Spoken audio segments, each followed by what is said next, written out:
लोकशाही आघाडी यशवंत आघाडी एकत्र या निवडणुकीला आम्ही सामोरं जाते। या शहराचे मूलभूत प्रश्न सोडवण्याकडे या दोन्ही आघाड्यांचा कल राहील आणि शहरातल्या जनतेचा एकंदर कल, त्यांच्या मनातली भावना, या सर्वांचा विचार करून आम्ही सर्व एकत्र आहोत।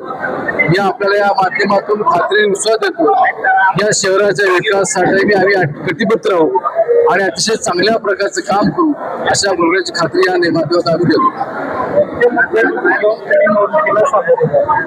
एक सर्वात महत्वाचा मुद्दा म्हणजे शांततामय सहजीवन आणि या शहरामधला विकासाचा काम या शहरातल्या सर्व जनतेने करावं ही भूमिका।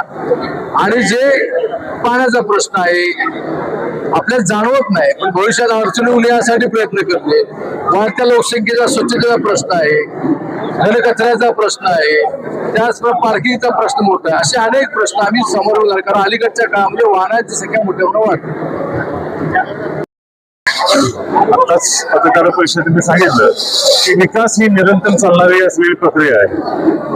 आज येणारं 2056 साल ध्यानात ठेवून फेस्टोच्या माध्यमातून मग पाणी पुरवठा असेल, ड्रेनेज असेल, आता पार्किंगचे विषय असतील, शैक्षणिक विषय असतील किंवा या कराड शहरातील व्यापाऱ्यांच्या ज्या काही समस्या आहेत, आज सर्वार्थानं मूलभूत नागरी सुविधा असतील, तसेच कराड शहर एक स्वयंपूर्ण शहर बनण्याच्या दृष्टिकोनातून सोलो पार्कची आमची कन्सेप्ट आहे, घनकचऱ्याचे प्रश्न आहेत आमचे, स्वच्छ सर्वेक्षण असेल, आज माझी वसुंधरा सारख्या या ठिकाणी प्रदूषणाच्या बाबत विषय असतील किंवा नगरपालिकेचं प्रशासन अतिशय योग्य पद्धतीने चालवण्यासाठी ई गव्हर्नन्स असेल आणि हा प्रशासनाचा कारभार ही नगरपालिका जे आता आर्थिकदृष्ट्या तोट्यात असलेली नगरपालिका आज स्वतः स्वावलंबी बनवून सक्षमपणे कशा चांगल्या पद्धतीने गावाचा कारभार करेल या दृष्टिकोनात आमचा प्रयत्न आहे।